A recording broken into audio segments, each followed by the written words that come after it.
Love her or hate her, Beth Dutton lives rent-free in everyone's head. She is ruthless, emotionally explosive, self-destructive, and somehow the most unforgettable character in Yellowstone.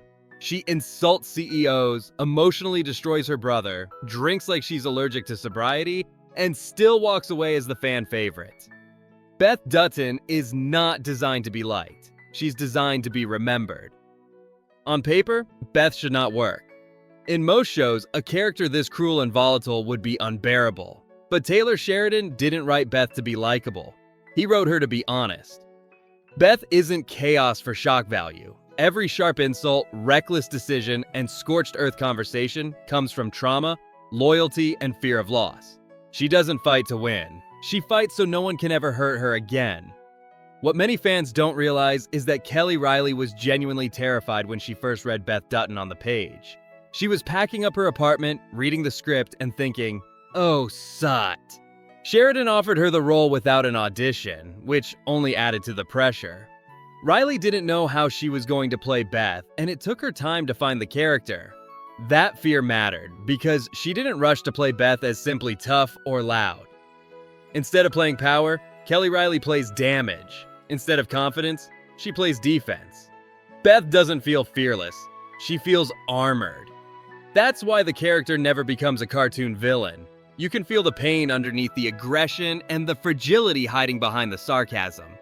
Beth Dutton is not strong because she dominates rooms. She's strong because she keeps showing up even while breaking apart. Beth's drinking isn't rebellion, it's survival. Her cruelty toward Jamie isn't random. It's a wound that never healed. Her obsession with the ranch isn't about land. It's about identity. Beth doesn't know who she is without the Dutton name, and that terrifies her more than death. So she burns bridges before anyone else can take something from her. Reilly has said she loves playing Beth, but she can't live with her. To play Beth, she has to hide herself and step into a headspace fueled by rage, adrenaline, and unresolved pain. That's why Beth feels so real. She isn't aspirational, she's cautionary. She shows what happens when strength replaces healing. Then there's Rip Wheeler. Rip doesn't fix Beth, and Beth doesn't soften Rip. What they offer each other is acceptance without conditions. Rip sees Beth at her worst and stays.